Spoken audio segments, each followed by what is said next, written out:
was cooking. Maybe. Okay, so we are up to the Mishnah Hamafkid Mois Eisel Chaverei.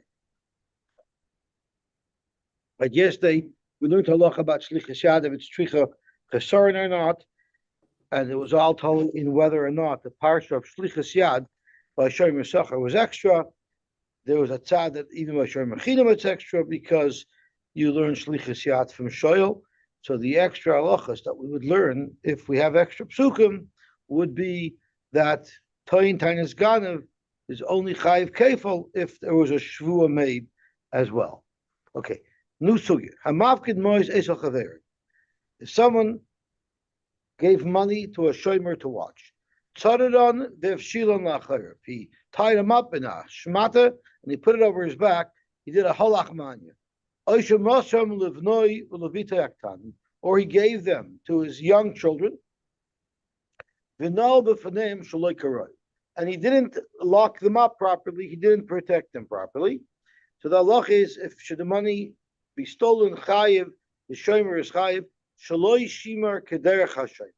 He didn't watch something according to industry standard. The shimar kederech hashem, if he did stick to industry standard in his shmira, hotter than he will be. Zok the Heilige Gemara. So Pashas, we're talking about a shomer chinam, and anything less than industry standard must be a pshia, because a shomer chinam is only chayiv for a pshia. Zok the Gemara Bishloma Kulu. I understand all of the cases except for one. Shaloi shimer kederech hashem. Giving it to children, not watching them properly, those would all be substandard shmiras. You put it into a shmat and you put it over your back. I mean, that's it's literally in your hand. My havalela meven. What more could you ask from him? As Rashi says, I rate tzara, and you tied him up. Amar Rava, Amar Rabbi Yitzchak, Amar Kra, it says in the pasuk, V'tzarta kesef biyodecha. Let's look at the pasuk inside. The pasuk says, if I could find it, where? Oh, here my pasuk over here. It's speaking to Ma'asher Sheni that you take up to Yerushalayim, but it's describing the normal way to watch and handle money. So you're doing it the way you're supposed to. Zok Gemara, no. It's not enough that they should be tied up. They actually have to be in your hand. They can't be behind your back. You have to be holding on to them in your hand. Only that would be considered protecting them properly. And now we're going to go off on a little tangent. Besides for Shmira, you should always have cash in hand. Why? A person should always have cash available. And Rashi says, you shouldn't put him into a bank and have him in some distant place. Why must you have cash ready? If you have a good business opportunity, you'll have cash to buy. Nowadays, it's so much easier to buy things. You can buy with a credit card. But in those days, all people traded with was cash. So unless you had cash, you could miss up on a good opportunity.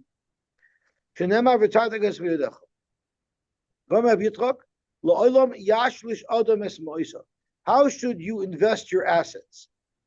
So shlish bekarka, shlish bepakmatya, v'shlish tachas yodai. So in 2024 terms, it means a third of your house, if you're lucky, you'll have equity on. The other third will be a line of credit, and the other third will be the credit of your credit card. The shlish bekarka, you should have a third of your resources in real estate, a third of your cash or your money should be in the stock market, prakmatya. And the third should remain in cash. Again, Rashi says, if you have a sudden opportunity, a sudden hot stock tip that you heard in the mikveh, you should have cash to be able to buy it and make money off.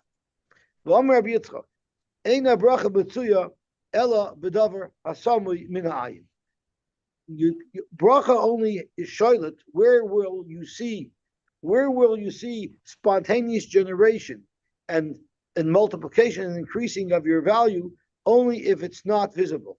if everything is clearly itemized and detailed and cataloged, it's much less likely to have a bracha. Because when the Rebbeinu Shalom makes nisim, he likes to cloak them in teva so that it shouldn't be noticeable. So if you have $10 in your pocket and it turns into 20, that is a nes nigla. But if you don't know how much you have in your pocket and think there's 20 in there, that's not a nes nigla. And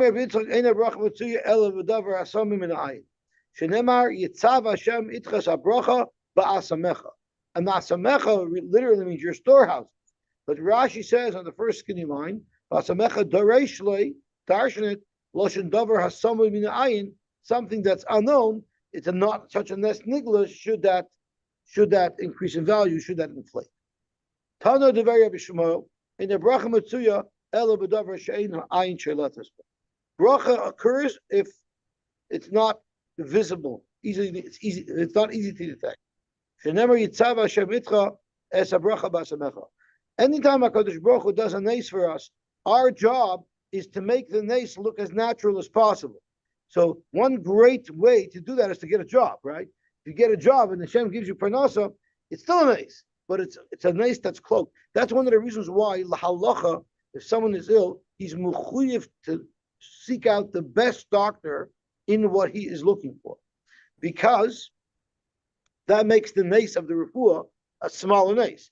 If you go to some batlin and the person is healed, that's a huge nace. If you go to the expert in that field and he heals you, it's less of a nace, and you have to do whatever you could to minimize the obviousness of any type of nes, and that's how we can help Hashem help us. Okay, Gavalti. Speaking of seeking out good doctors, my heart doctor is making aliyah. He's moving to Afula. Yeah, let's move to a lot of him. And he was taken over by Dr. Mustafa. I'm not sure I want to go there. We'll see. No, I actually want to tell him about Rabbi. I don't see he heard about it already. Okay. Zok to Gemara back to Tanu Rabban. Someone is going to measure his goyren. That's mamash a case where you don't know how much it is. You don't know how many jalabis are in the jar. So there's a bracha there. So what do you say before? Meaning Hashem should make the revach, Hashem should make it explode and grow, because it's unknown yet how much there is there. He didn't measure it. His chalamid, but he hasn't finished. He can still say Aymer Baruch Hashelech Bracha B'Chiyazeh. But Modad, once he knows exactly how much is there, and then he makes this bracha in hopes that Hashem should increase it. Yachach Berach Hareza Tefillah Shov Lefish Eina Bracha Metzia Loy B'Davar Hashakol, not with something that has already been weighed, but Loy B'Davar Hamadud, and not with something that is measured in volume. Loy B'Davar Hamani, not something that's counted. El B'Davar Hasamin Ayin. Shenema Yitzava Shemitchas Habracha B'Asamecha. So I mamish learned this Davar Hashakol. I mamish learned this. I didn't weigh myself in 3 months, and I went to the doctor, and guess what? My weight was up. Because my doctor says if you don't weigh yourself regularly, you're zoicha to the bracha because it's something in the ayin. But if you weigh yourself every day, you won't have such a bracha, and it won't grow so much. My mamish learned this. Mamish b'didiyah. Okay. Somehow I tried testing it out of my bank account, not to look at my bank account, and I peeked after a month, and it was the same amount. Besides the fee that they took out for the month. Okay. But I know for sure it works by Davar Hashakol. I don't know if it works by Davar Hamani. Okay, Gavalti. Amar Shmuel, Ksafim, the only way you can properly protect money, Elam Shmira Ela Bekarka, unless you bury them.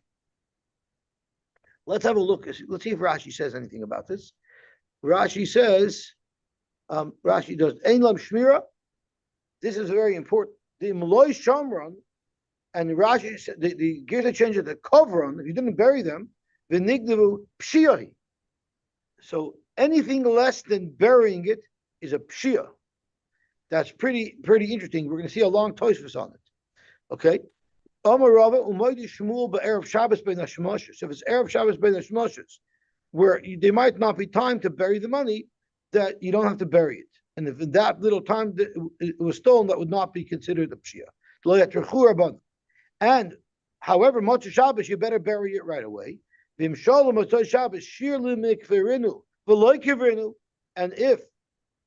Motzei Shabbos was stolen and you could have had time to bury it, mechayiv, that would once again be a pshia. However, v'tzuva marabanan, if the mafki, the owner of the money, is a tzuva marabanan, the shomer does not have to bury it right away after Shabbos. Why not? Savar dilma miboy lezuzi lavdalta. Maybe the owner of the money would come collect it right after Shabbos because he needs money for Avdallah, for Malav Malka, because the Tzuv Marabonim Rashes, the Mafka of the Tzuv Marabonim, Shul Chored al Mitzvahs Havdallah ala Kois. Somebody else wouldn't be Chored for Mitzvah ala Kois. But a Tzuv Marabonim, you know he'll want to make Avdallah properly on a Kois, and therefore, Amar Hashem has a right to say, Dilma Mibai Lezuz Lavdalta. Maybe he's going to need the money to buy wine. I'm not sure who sells wine on Mosai Shabbos. So you have to know who your client is. Nowadays, so the Gemara is saying now in modern times, where you have people that run around the beach with metal detectors, poking under the ground. They have sticks, they poke under the ground for hollows to see if they can find money. Burying it is no longer safe. Got to put them up in the beams of your house. But it is for moi, and nowadays that they have raccoons who bite through the plywood of your roof and get into your roof and get an access to rafters. The only place you can keep it is in between the bricks of your home. Shmuel is moida that the kaisel would be a good place. So even though Shmuel said earlier that ein shmira elav for money, in a wall it would work. But in the fuchai, and nowadays that there's people who stick their hands into walls also to find money. Ein lam shmir el betevach hasamach l'karka, or betevach hasamach l'shmei kair. The only place where it's safe, where these people won't check, are way up on the top of the wall, or way down at the bottom of the wall. I'm sorry. I guess these are all good places to put your own money. So if you're a crook, now you know exactly where to look. We're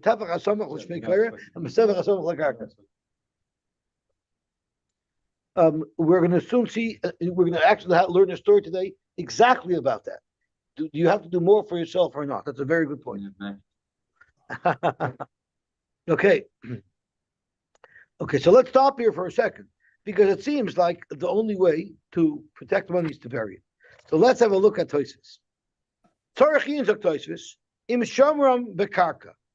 What if you buried it the way you're supposed to? And they were stolen. Because all our Gemara tells us is that it's not a pshia. But is it called Geneva Vaveda or is it called anointing?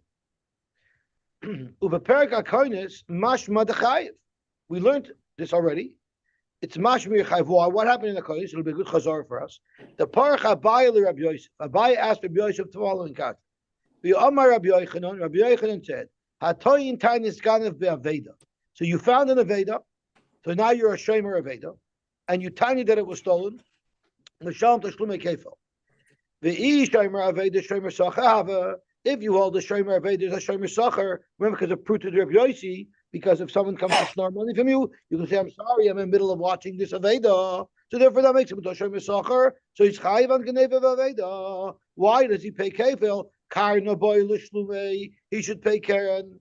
Frek Tosfos in my parach. I don't understand. What is the question? The look of the maybe it was stolen with an oinus. What's an oinus? What if he buried the money 100 amos deep?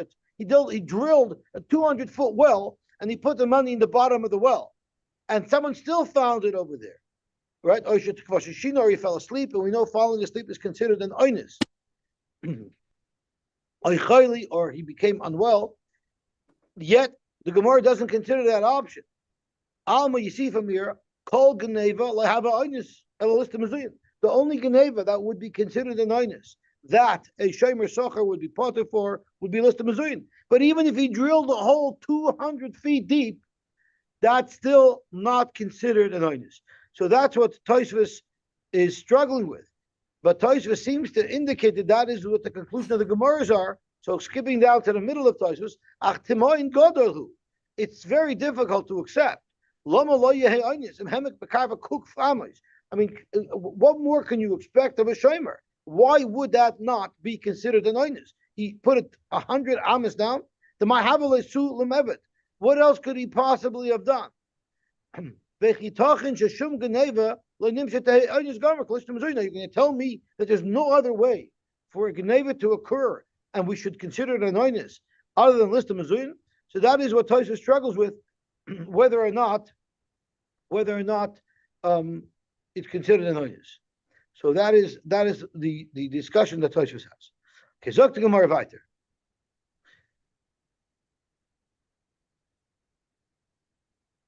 So now we could take the Lablina strikes again, because we're going to learn about beer chametz. Chametz shenafla olav malpolis. Chametz that a wall fell on it.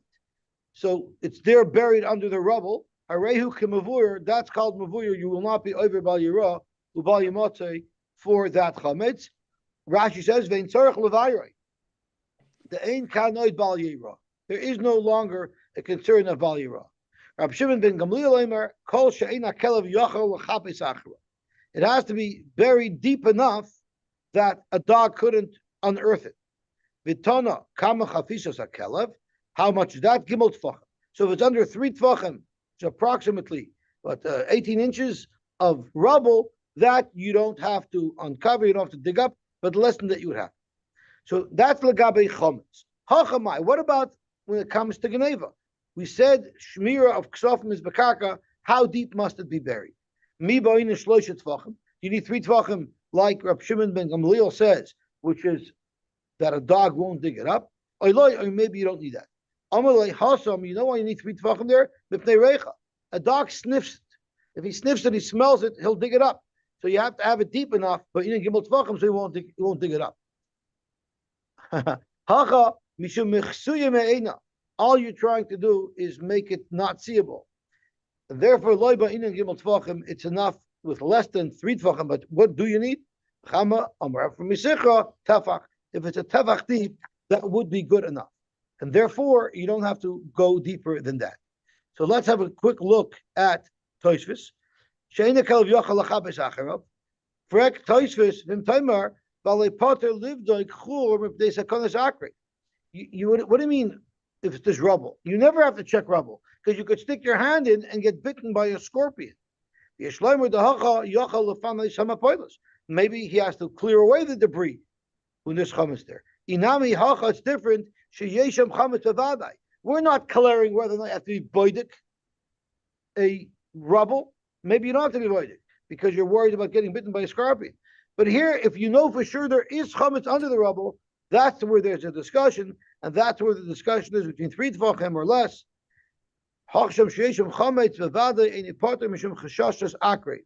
And we buy them a psachim kikar b'fi nachash tar chaver lo'tzi oilav. There's a shaila if you have to get it away from a snake, you need a special snake handler to get chametz away from a snake. So there's a very big difference between being boidik for chametz that you're not sure if it's there, versus if you know chametz is there. What is your chiyuv? To what extent are you mechuyev to remove? Okay, we'll talk to Gemara weiter. Who gaver the afgid zuzi gabe chavri?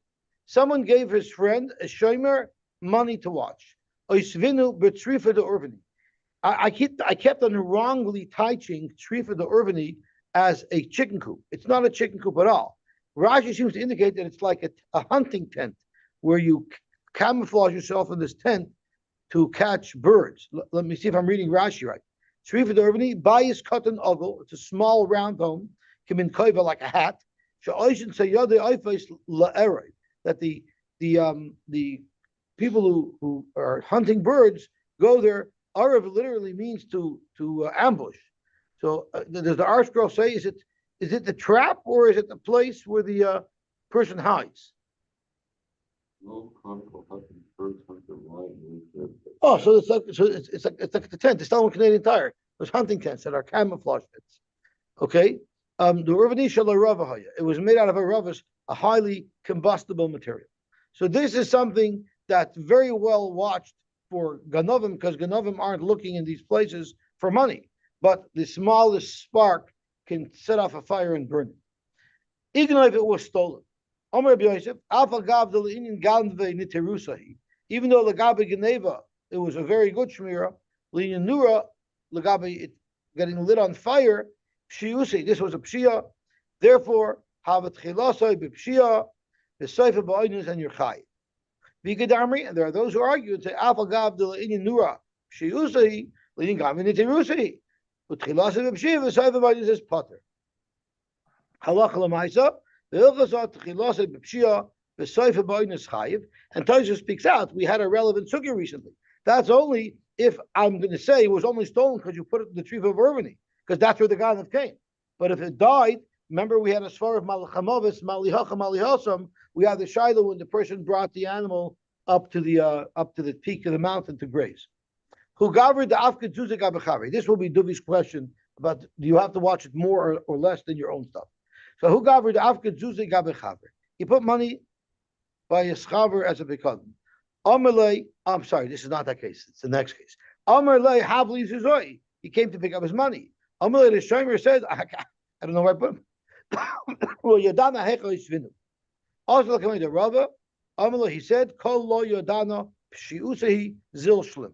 That's called a pshia. And we learned, we had this the first daf of the parak, even if it was put into a good place, even if it turns out it was in a safe place, you don't know it's called a pshia. And if you don't remember, the beginning of the parak, it said that I think of Nachman made the guy pay. The guy didn't want to pay, so Rav Nachman took away his house, right? And then they found the money, and he wanted to buy his house back, and he was trying to buy his house back. So the Gemara said, "You don't have a right from me that under this chayzer, because here the whole thing was a mistake because it was never stolen to begin with. He just didn't remember where he put it."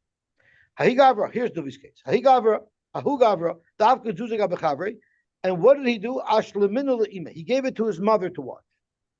V'oizvinu bekartalisa. And his mother put it into her jewelry box. I believe that's in a kartalisa. It's an argus. Rashi, it's argus, a box. I'm assuming it's a jewelry box or some other box that she had where she kept her things safe. Vignav, and it was stolen there. Rava wanted to know, how should the dayan approach this shaila?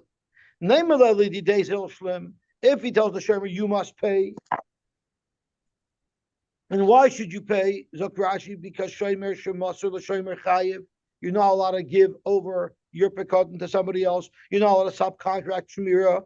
Omar, you know what the shomer will say? I'm not chayiv. You know why? Turning on to Amud Beis, because we learned brisa kol mafkid al das ishtei mafkid. When you tell somebody to watch something for you, you're assuming that his family members are going to help. He's not going to be standing and watching your thing 24/7. Obviously, his family is going to be trusted. So therefore, you can't be mechayiv me for giving it to my mother to watch. So maybe you should go after the mother. Zili shlimi. She should pay because she didn't watch it properly, as Rashi says. The only way to watch money is to put it into the ground, which she didn't do. Zakta Gemara Amra, she'll say, Loya Amar Li, the Lavdi Deininu. He didn't tell me that it wasn't his. Had I known it was a pikadon, I would have stuck to the book and I would have done kvura because I know those rules. But I thought it was his. So therefore, I thought for him it's good enough. So you see, she's going to compromise on the shmira, knowing that it wasn't a pikadon. So now you go back to the shayim and say, you're a pasheya. Amai loy amrat law. Why didn't you tell her that this was a pikadon that she should be more careful with? Amar, he said, because I thought punk verkeerd. Kol shechein, the chaminu lo, the didinenu, tvei mizdaharbahu. I figured if she thinks it's mine, it's her tayah yankala's money, she'll be extra careful with it. So I actually wanted to create a scenario where it would be the best watched. So what do we do here? Amar Rava mishtaba ihu. He has to swear that hanu zuzei ashleminu le'imei, that he gave him to his mother, and they're not lost in some other fashion. In other words, he did with it what he was allowed to do. Umishtaba imei, and his mother swears the hani zuzei oisvinu bekartalisa. She put it into this box, which was somewhat a decent shmira. The ignav, and they were stolen, and then it will be pater. Kavaltik. Okay. Hahu apatrupa the yasmi. There was an apatrupa the yasmi. He was taking care of the assets of the Yosy. And he invested money. He bought with it an ox. The Zovan Lahu Tura Liyasma. He bought an ox on behalf of the Yosy. Umasur Labakra, and then he gave this ox over to a third-party shepherding company that watches animals. But unbeknownst to him, this ox did not have a jaw or teeth. It was unable to eat. And therefore, it was there in the herd. It wasn't grazing. The Bakra didn't realize, and it died. So now who's going to be liable to pay? How should they approach this entire? If you tell the apotropos, the zilshlem, you should pay, you were negligent. Amar, he'll say, I don't know what you want from me. Ano lebakra misartia. I gave it over to a third-party manager that is a professional company. Why should I need to worry about it? Name lebakra zilshlem. Amar, if you go to the shepherd and say, you are negligent because you let this animal wither and die under your watch, Amar, I'll say, I don't know what you want from me. I stuck to industry standards in what I did with this animal. Amar, anobadi turia kimte. I put it amongst other oxen. I put food out. I don't check each and every individual ox to see if they eat. I'm assuming if it's a normal ox and I'm putting out food, it's going to eat. So I wasn't negligent either. So let's analyze this. Michti, Bakra Shomer Sacher de Yasm. Indirectly, the shepherd is a Shomer Sacher on behalf of the Yisayim. And therefore, it's not enough that he's not Pesheya. He has a higher level of chiyuv as far as watching this animal. And therefore, he should really have looked. And really, it's the shepherd who should be liable. But there's one more twist to the story. There was no loss to the Yisayim. Why was there no loss to the Yisayim? The animal died. So, if in fact there was a loss to the Yisayim, you should be able to go after the Bakra to pay because of him this ox died. But the Hachal Mayaskinon, the Lekab said to the Yasme, Dashkechu l'marei detura v'shokol Yasme zuzamine. It was really a mekach tos. You sold me a faulty ox, an ox that couldn't eat, on the grounds that it was a good ox, so they got their money refund. So now who's losing money here? The only person losing money is the person who sold the ox. Elaman katon. So what is the dintar over here? Who is coming after the apotropos? Who is coming after the shomer, the bakra, that were being mechayiv the bakra to pay? More de tura katon. It's the seller. Frankly, more seller. What's the seller upset about? The bakra should have told the seller that there's a problem with this animal. Frank Kamara, my dean lane made the other. He don't insult it. Of course he knew. The mekach tosaf. So Kamara, that would be true if it was a private owner. But here we're talking about a safsira. He was merely an animal wholesaler. He would buy animals and sell animals. He wouldn't analyze them in between. The zavin mehacha umaz ben. He would buy and sell. Sometimes he didn't even have a chance to check the merchandise before it turned over. So therefore, he's not at fault. So what do we do? Hilchach zokt. The Gemara, the psak is mishtabe ihu the loyavayada. The safsira swears that he didn't know about it. U'mishalim bakr the may basa b'zal, and the bakr doesn't have to pay in full. He has to pay the value of the meat. Rashi just 2/3 of the value.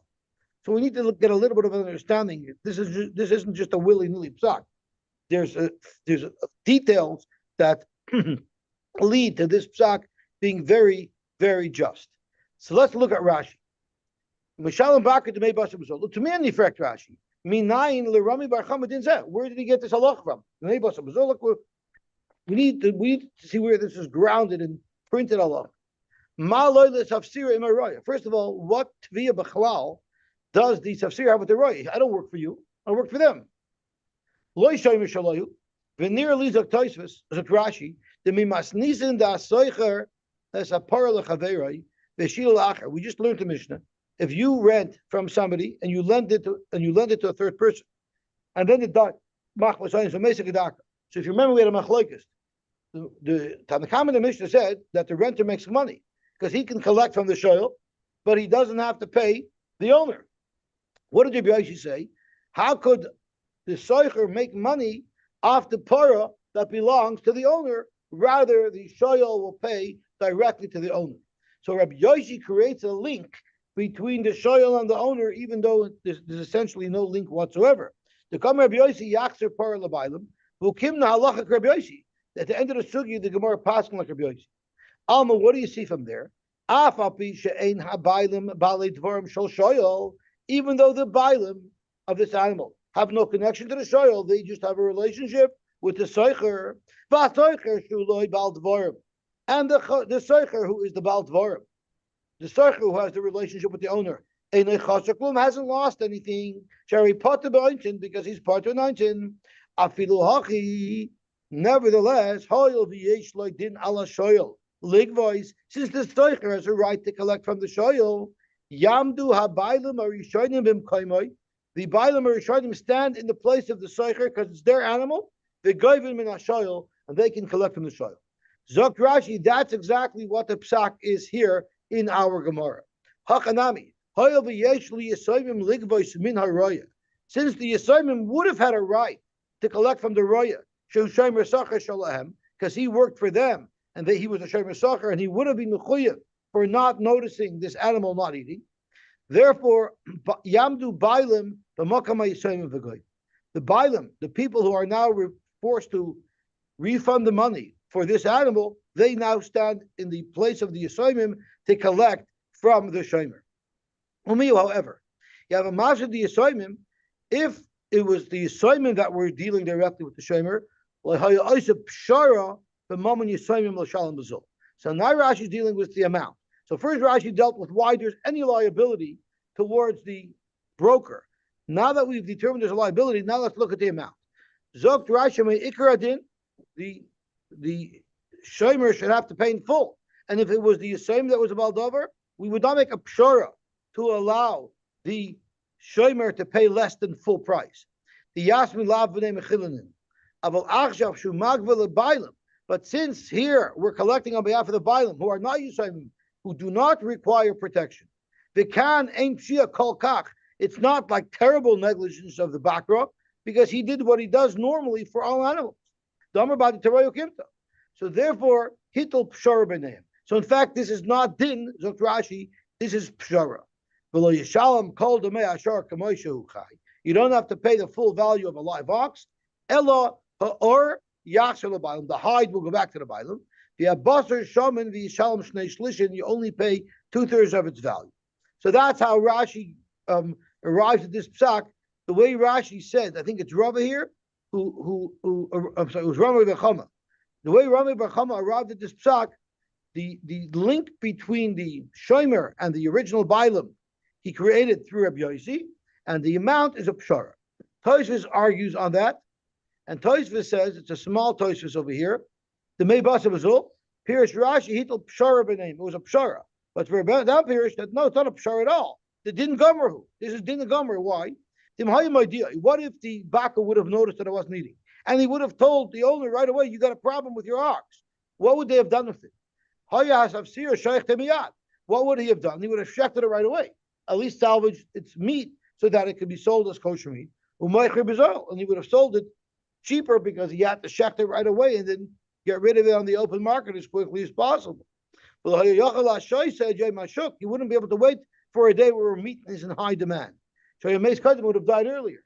So that's why the Mei Basa Bazul doesn't mean a discount. It means the maximum value that the Safsira would have got out of this animal had the Shomer done his job fully and notified the owner that there's a problem with the animal. Okay, Tosfos here has a whole big question about apotropos. We learned, Tosfos brings some other Gemaras in Bava Kama, that an apotropos for Yisayimim doesn't ever have to pay. Because even for a pshi, he doesn't have to pay. Because if he would have to pay, why would I ever want to be an apotropos? I'm doing you a favor, I'm taking care of this Yisayimim, so I'm gonna pay me too. So Tosfos makes a distinction between why I was an apotropos.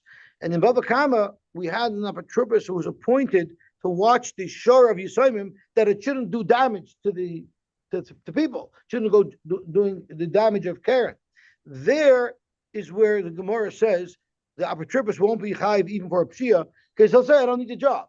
But when someone is appointed as an apotropos for Yisayimim, that's a very big vote of confidence. That's best in saying this guy is trustworthy. It gives him a huge, huge plug. And therefore, even though he would have to pay for a pshia, he would still take on that responsibility because of what it does for his image. So therefore, Tosha says some apatruption, if they're working for the public, those apatruption will not be chayiv amshia. Otherwise, you won't be able to find volunteers.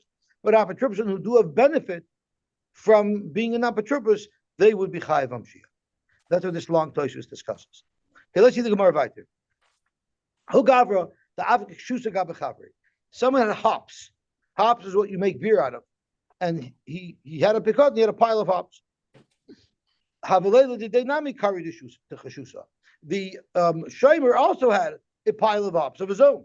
Amalei l'sarse, he told his beer maker, Rashi says lasher al beisai ha'oisa shecher shaloi, his butler who also made him beer, may high rummy take from this pile, pointing to his own pile and instructing him to use those hops for his beer. Also, like your typical household help, you tell them to do A, they do B, and he took from the wrong pile. So Amar of Amram Heichen Dainu Dayani Lahadina. How do we deal with this? Now the first question is going to pop up in your mind. I don't understand. So he took that pile, so give him your pile. The Gemara is going to ask that kasha later. But now we're going to assume that there's some loss here, and therefore we have to pay. So namely, if you're going to tell the shomer to pay, Amar, I'll say, what did I do wrong? I'm not Amr I told him to take from the other pile, not from this pile. So namely, the Sarsha. So maybe the Sarsha should have to pay because he took the wrong pile. Amr, look at this. Look what he says. Amr, may high Rami, you may high loiter me. You didn't say take from this and not from that. Like you have these golden clothes. I call this employee-itis. I told you to take from here. Yeah, but you didn't tell me not to take from there. Right? Did you give message to the employee? Very nice, right? The shah sheer let's say I told him to go get the hops. My hops were in the next room. The hops that was in Shmir was in the garage. And the guy comes back 10 minutes later. Well, then I know he obviously went to the garage. I should have stopped him. There, Gali Adaita de Nichale. There, clearly, the owner knew, the Shomer knew, and there he can't say, I didn't know. But with the Loisha, speaking where it would have taken the same time, in other words, there's no way the Shomer who gave the command to take from his hops could have known that his employee took the wrong hops. Frankly, what's the difference? Saif, my pseidika. No one lost any money. Let him just take his hops and give him back to the person, to the mafkid. My pseidika, if anything, the hops are in a better situation. Right now they turn into beer. They're more expensive. So give him back the other hops and then you're good to go. No, the beer turned out bad. So if the beer turned out bad, I'm going to tell him, take your hops back. I'm going to keep my hops. And that's where the shaila is. Abashi Amar Bekisi, it's speaking where there were pieces. It was a low grade. It was a low grade hop. As Rashi said, Kishosh, Ruya, the Kaitze Muravamba. You would have thorns floating around in your beer. It didn't increase the value of the beer as it wanted. And if anything, it's actually bad that these hops were added. And therefore he has to pay the value of whatever is increased his property. So Rashi to make kishay shel kutim l'fima shehishbiach. So you only have to pay whatever benefit you had from those kisi, but not more, because sort of nobody's at fault. I don't know. I thought kisi were hops. What is Rashi? What are these kisi? Because you're not making the beer out of it. You're adding it to the beer. Kisi are thorns. You don't make beer out of hops. Hops are added for flavor. You don't make beer out of hops? Beer hops are added to beer for flavor. Okay, so that's exactly what they were doing over here. They were adding the beer to flavor, and that added the flavor, but it also added a little prick too. It added a buzz to it. Okay, Gaval. So let's stop here. We will be mamshach tomorrow. 6:44. Okay, shkoyach.